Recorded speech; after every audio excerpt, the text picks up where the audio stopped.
everyone, it's Shar. Welcome back to my channel, or welcome if you are new here. There are only a few days left in this year, hence the bonus video, because I have a lot of content that I want to film around all of the books that I've read this year. I think this year I will have read a total of 140 books. I'm at 138 books right now, but as you see from this title of this video, today I want to tell you about my most surprising and most disappointing books of the year. Now, I don't want to do a worst books of the year video, so I want to disclaim that the books on the most disappointing side of this video are not books that I consider to be bad. It's just I had expectations for them and they did not meet those expectations. So I'm going to tell you about these books, and we're going to start with the books that surprised me in a positive way. So the first book on this list is Love on the Brain by Miss Ali Hazelwood. Now, I read The Love Hypothesis last year and I really had a good time with it. It sits on one of my shelves where I put my favorites on. Now, when Love on the Brain came out, I remember seeing a lot of people really dislike it, say that B constantly talked about his big thighs, that it was ridiculous, that it was boring, or she spoke about Marie Curie too much. I went into it with pretty low expectations. In case you don't know, Love on the Brain is about B and Levi. B is wanting to work at NASA, and Levi used to be like her TA or something, who thought she was ugly as fuck and like really didn't like her. But as you come to find out, that is not the truth. He has been obsessed with her for a very long time. He just thinks that she is married because the last time he saw her, she was engaged. This is their love story, and while I agree that the ending does get absolutely ridiculous, I ate this shit up. I had a great time. I thought B and Levi's chemistry was fantastic, and I was surprised that I gave this book 5 stars because I was expecting a 3-star read. Next on this list is The Fastest Way to Fall by Denise Williams. I picked this up at the bookstore on a whim. I had never heard anyone speak about it, and I picked it up in response to a book with a plus-size main character that I had read the previous year, where every time she had sex, she spoke about him fucking her in defiance of her body and daring him to fuck her. And I was like, girl, no, how is that positive fat rep? So I wanted a book where a main character who is fat also had a lot of love for her body and changed the story or the narrative that people work out to be skinny, which is not true. And as someone who is pretty active in the gym, I wanted a story that felt representative to me and my experiences. So I just picked this up off the shelf because I like the cover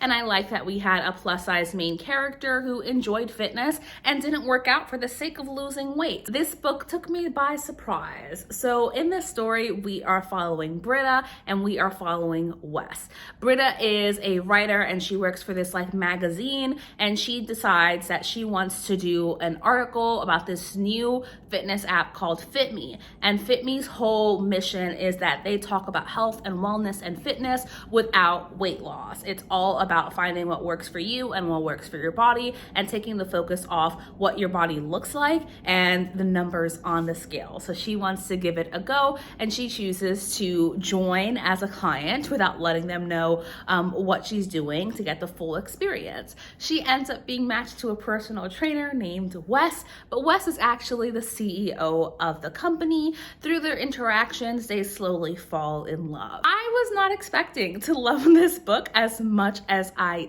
did. This was such a good time. Wes is a sweetheart. I love our main character, Britta, and their interactions together. It was just a really fun time, and it was what I was looking for, and I enjoyed just reading this book. It took me by surprise because I mentioned I was, again, expecting like a 3-star read. I had heard nothing about it, and it came in with a 5-star. Then we have Miss Emily Henry with People We Meet on Vacation.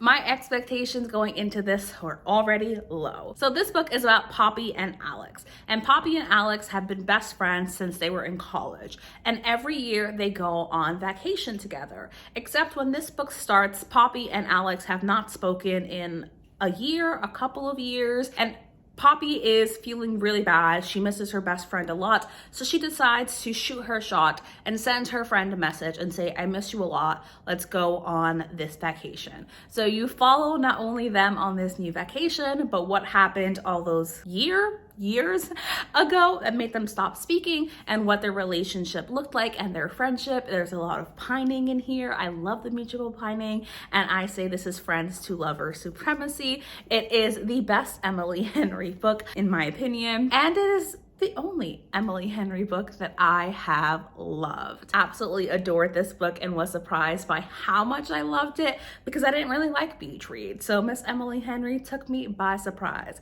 She took me by surprise again with Book Lovers, but not in a good way. But I don't think we'll talk about that. Next is An Unwanted Guest by Sherry Lapina. I read a Sherry Lapina book earlier in this year, and I gave it 2 stars. A generous 2 stars, because I really hated that book. I thought it was the worst piece of...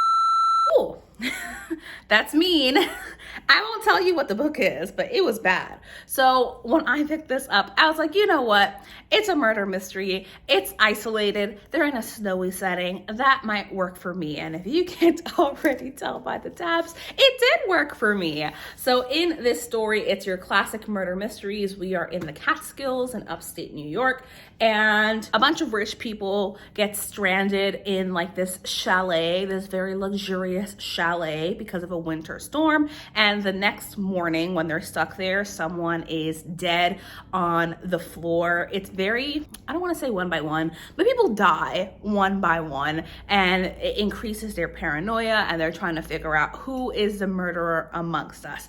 I really enjoyed this book, and I was like, you know what, Miss Sherry, you've redeemed yourself, because this was really, really good. But I will tell you, the ending is questionable with who it was, but it was still a really fun ride. Continuing on with our positive surprises, we have The Woman in Cabin 10 by Ruth Ware. This book follows a woman. I wish I could tell you her name, but it's not easily findable in the book, and this book actually does not have a summary in the book. So this book follows a woman, and the book opens up with her having her house broken into. She is on medication because she has a lot of anxiety and PTSD. She works for like a travel magazine, and she has to go on this boat, this cruise ship for like very, very wealthy people. It's their first voyage, and she's going on to review. So she does go on the boat, and she has a cabin mate who is with her next door. But the next day she hears a splash, and she's like, oh my gosh, she fell overboard. She fell overboard. Somebody help her, stop the ship. And everyone is like, girl, no one was in that room. No one was there. All of the guests are accounted for, and the entire crew continues to gaslight her into thinking there wasn't anyone there. So the story is about her trying to figure out who exactly was this woman who was staying next to her, and what is going on this ship, and why do people think that she just does not exist, that this woman did not exist. I loved this book. I wasn't expecting to love it just because I didn't know what it was about.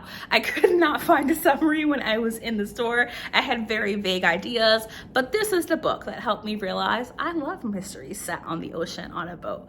Fun, good times for me. Again, with mysteries and thrillers, the endings do get ridiculous. I enjoyed the ending, but if you pick this up, fair warning, it goes off the rails, okay? And my final surprise book in a positive way was Wash Day Diaries.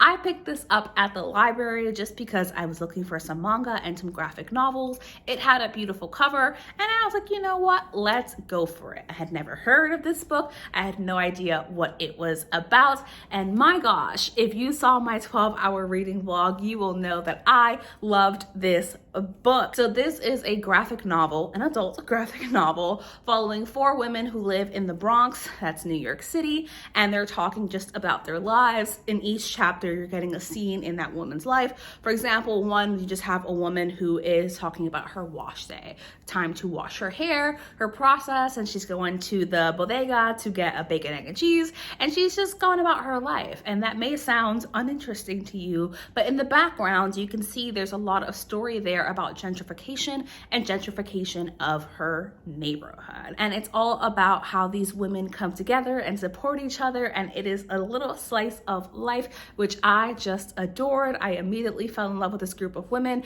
They are all Black women, and it was just a really freaking amazing time. It was nominated for the Goodreads Choice Awards, but it did not win. But I'm gonna tell you right now, read it. You need to pick it up, and that is just something you need to do. Okay, so those are all of my positive surprises. Let's talk about the most disappointing books. Books that surprised me in a way that was not so pleasant. Let's start with Delilah Green Doesn't Care. And again, disclaimer, I did enjoy some of these books, but they just failed to live up to my expectations. So Delilah Green Doesn't Care follows this woman named Delilah, and her family very fucking rudely invites her or pays her to attend her sister's wedding to be the photographer, and then completely ignore her and treat her like staff, but in like the worst way possible. The way people treat staff when they dehumanize them and force them to fade into the background. So it's about Delilah, and she agrees to go to her stepsister's wedding, and she runs into her stepsister's best friend, this girl here, whose name I'm forgetting, Claire. She runs into Claire. Now, Claire and Delilah have a history because Astrid, Delilah's stepsister, and Claire were part of the same friend group, and they really made Delilah feel like shit. They kind of bullied her, and this is them coming together as an adult, and it is supposedly Claire and Delilah's love story. The reason this book didn't 100% work for me and why it disappointed me, even though I overall enjoyed it, is that Claire and Delilah were not the central focus of the story. I would say this is perfect for fans of Emily Henry because it definitely focuses a lot more on family and family dynamics and trying to repair relationships than it truly focuses on Claire and Delilah. I also didn't like that Delilah's family treated her like shit, but like constantly made it seem like she was the problem and they weren't the problem. And I'm like, bitch, you're all the problem. You are all the problem, especially you. I'm looking at you, their stepmom, because she was fucked up. You can see that I own this book. I bought it for $1, so that's good news. But as soon as I started reading it, I knew I wasn't going to annotate it. So we have an owned book that's completely clear. I ended up giving this book 3 stars, 4 stars initially, but the more time that passes, the more that rating drops.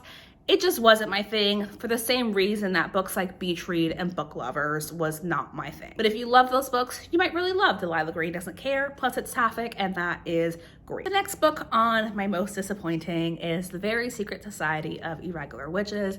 Again, I gave this book about 3 stars. I did enjoy it, but it just failed to live up to the expectations and was not what I was expecting, and I'll tell you why. But first, let me tell you that The Very Secret Society of Irregular Witches is about Mika Moon. Now, Mika is living in the UK. She is a witch, and in this world, witches, of course, are very secret. No one's supposed to know that she has magical powers, but all witches are cursed to be orphaned. So when a witch is born, their parents will die. So in this story, we're following Mika, and Mika decides that, hey, people don't actually believe in witches. There is this witchy community of people who don't have magical powers, but are witches. I'm gonna go online as a witch and give people tips and tricks and have this persona as a channel for me and my magic, and no one will be the wiser. Until this family sees her videos, very quickly are able to recognize that she is a witch and ask her to please come help them because they have 3 little girls who are witches and are struggling with their powers. They need training. Of course, Mika agrees, but this is a romance between Mika and this character here, whose name I'm not even gonna bother to remember. He is the grumpy librarian. Now, my issue with this book is this guy right here, because he was bland and he was really grumpy. But the thing with Grumpy Sunshine is that this needs to be dual POV so we can see more of him and his life and his personality. And I feel like he didn't get the opportunity to shine. He never got to have more depth and dimension. And all we knew him as, in my opinion, was him being grumpy and kind of an asshole to Mika. And that does not make a fun story. In addition, this story felt flat in multiple places and the ending was absolutely chaotic. I don't always mind a chaotic ending, but I felt like this book lacked depth and was lightly touching on conversations that it could have gone deeper with. So it was a 3-star read.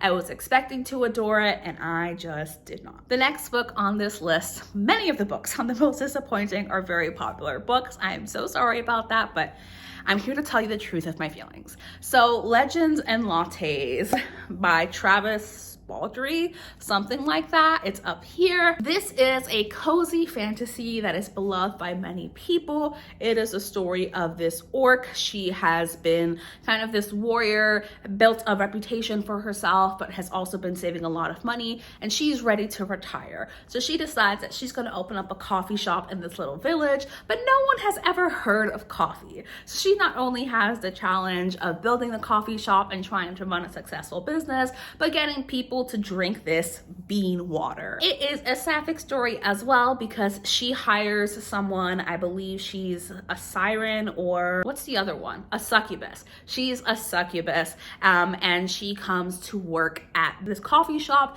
and it's about them just selling coffee, getting people to come into the store, and that's it. It's just cozy. It is a low stakes story. For me, the thing is that I was expecting the relationship between our succubus character and our orc character to be more prominent, and it really wasn't. They barely had interactions throughout the story up until the very end. From what I remember, it was just boring. And I think that you can do cozy without it being boring, but I also want to acknowledge that a problem that I might be having with this is that I listened to the audiobook, and while the audiobook was fine and I believe narrated by the author, it's something that I wasn't able to fully immerse in, and I felt like it was going in one ear and out of the other. I was trying very hard to pay attention. It's just ultimately a story I didn't care that much about. I was expecting it to be a 5-star read because I was like, cool, cozy fantasy featuring 2 people in love to see it. And it was really just about coffee. That's it. That's why it's on this list of most disappointing for the year. Lots of people's faves are going to be on this list, and I'm sorry, but we have Spy Family. Okay, in case you've been living under a rock, Spy Family is about this guy here. His name is Twilight, but he goes by something else. His code name is Twilight because he's a spy. And one day his agency gives him a mission, and they say, hey, there's this other organization led by this guy, and we need you to infiltrate this group. But he doesn't interact with anyone. But here's the thing. His son goes to this very prestigious school, and if you're able to get close to the child, you'll be invited to the events with the father, which is who Twilight needs to get close to. So he's an amazing spy. He's hella overworked, but he agrees to do this. And in order to successfully complete this mission, he needs a child. So he adopts this child. Unbeknownst to him, the child is telepathic. In order for this child to get into this very prestigious school, she needs both parents because this is the world. So he ends up marrying this woman who's an assassin. She also has a secret identity, and this is a story of them being a family and Twilight trying to complete his mission, though neither him nor his wife know that their daughter is telepathic, and neither of each other know what the other person does. He thinks that she works at like this documentation agency, and she thinks that he is a psychiatrist. Their daughter, she's in on everything. She's like, this is fun. Now, this was a very cute story. Do not get me wrong. I gave this 4 stars. I had a great time with it. It was funny. The issue that I had with it is that it wasn't my kind of humor. It's just kind of over the top humor that I don't really enjoy. It was funny. I chuckled here and there. They were very cute scenes. I had a great time with it. The issue was that my expectations were too high and that I was expecting to adore this book, to be obsessed, and to want to continue with every book in the series. And after the second book in this, I was like, I don't care. And I DNF'd the entire series. Another fave, Finley Donovan is killing it. I hear you now saying, what the yeah, it's true. All right, so Finley Donovan is killing it. Finley is a writer, and she's been having a hard time publishing books. Her agent is kind of on her ass, and she's like, let's go meet at this Panera because Finley, you need to finish this fucking book. They're having a lot of like writer talk for some reason. It sounds to someone who's unfamiliar like Finley's an assassin. So this woman overhears their conversation between Finley and her publisher, and she misunderstands and thinks that Finley is an assassin and hires her to kill her husband. Finley, for some reason, agrees to do this. I think because the woman sneaks a lot of money into her bag and she's like, yo, I'm fucking broke. Okay, cool. It devolves into chaos from there. Many people describe this as like a cozy mystery. This doesn't work for me for the same reason that Spy Family didn't work for me, and that is I was not on board with the humor. It is not my sense of humor. It was just ridiculous and outlandish, and in the way that didn't make me laugh. I didn't care. I was like, what the fuck is happening? This is ridiculous. I'm not amused. And I gave this book 3 stars. I still annotated it because I wanted to love it. You can see how much I wanted to love it. I tried to convince myself that I loved it. But as I was reading it, it was not given what it was supposed to give. And by the time I finished it, I was like, this is a generous 3-star read because it is not for me. And I have no intention with continuing with the series. I'm sorry to say, this was one of the most disappointing books of the year. And we have the final book, another favorite for a lot of people, The Thursday Murder Club. I also have a reading vlog of this, so I don't remember which reading vlog it was, but I did vlog myself reading this. The Thursday Murder Club by Richard Osman is the story about a group of elderly people in a retirement home, and every Thursday they meet and try to solve cold cases. They call this club the Thursday Murder Club. Now, a real murder happens at this retirement village, and of course these people decide to take it on themselves to solve the murder. Because they're older people really kind of disregard them, and they're like, hey, we can kind of get away with whatever we want. Let's go in and let's try to figure out what happened. It is all about this group of people, their friendship, living in a retirement village, conversations about aging, and you think I would love it, and I thought I would love it. I tabbed it a bit because, again, I wanted to love it, but as you can see, the tabs do eventually slow down. This book overall was just confusing. I couldn't figure out who the fuck had been murdered, what exactly was going on, and why I should care. Beyond that, all of the characters felt exactly the same. I had no ability whatsoever to tell the difference between who was who because all of their internal monologues and their conversations and their dialogue was the same. I only knew the difference because of the names in the book. The only character who really stood out, I think, is like the one who has a secret career, her. She stood out the most. I also really was not a fan of the writing of this book. I thought that it read like a script in the worst way possible, and that it literally felt like this entire book was a script. None of this book worked for me at all, but I'm hopeful that maybe it was just a matter of reading the book physically, and if I listen to the audiobook where the characters have distinct voices and maybe the narrator is able to give them some fucking personality, that I might enjoy the rest of the series. But this was a 2.75. I really disliked it. I'm sorry if this was your favorite. That is not a diss against you. It's just my opinion and how I felt about this book. And the fact that I plan to continue with the series should say that there's enough in there for me to be curious about what happens, and I want to love it, but I did not like this book. And that is it. Those are my most disappointing and most surprising books of the year. I hope that you're able to find some recommendations here from either side of the video. Just because a book didn't work for me doesn't mean that it is not going to work for you. As always, thank you so much for watching this video. I appreciate you being here. And if you aren't already and you would like to, definitely subscribe because I really would appreciate that support. And with that said, I am going to leave it here so I can go back to reading my Santa smut. What did he say? You heard that right, y'all, because it's smutathon. So I will see you in my next video, which should be my best books of the year, and that should be the last video of 2022. Bye!